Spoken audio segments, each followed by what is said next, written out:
The Australian seafood industry is calling for laws making it compulsory for restaurants to specify where they get their fish from. A parliamentary inquiry into food labelling in Brisbane heard that most diners consume imported seafood, believing it's local. Fresh Australian seafood. It's what so many people pay big money for.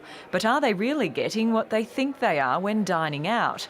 Probably not, according to the seafood industry. 70% of all seafood consumed in Australia is imported, which is a surprising statistics, and many people fall out the chairs when they hear that. Representatives vented their frustration at hearings for the Made in Australia inquiry into country of origin food labelling. Parliamentarians heard concerns about imported prawns. One of the issues is there a lot of the antibiotic levels or levels of antibiotics in imported prawns.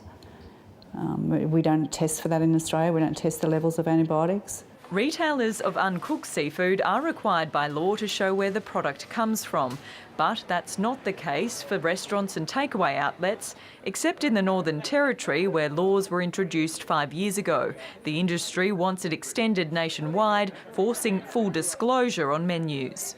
The consumer, they're going there and paying for a good meal, thinking it's Australian when it's not necessarily the case, and we'd like to see that information put there so they can make an informed choice.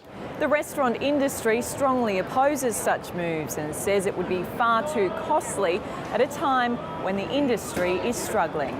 Restaurants change their menus often. They have a very complex supply chain and they're very busy businesses. It would cost a fortune to change that requirement. The Parliamentary Committee is expected to deliver its report later this year. Louisa Rebgetz, ABC News, Brisbane.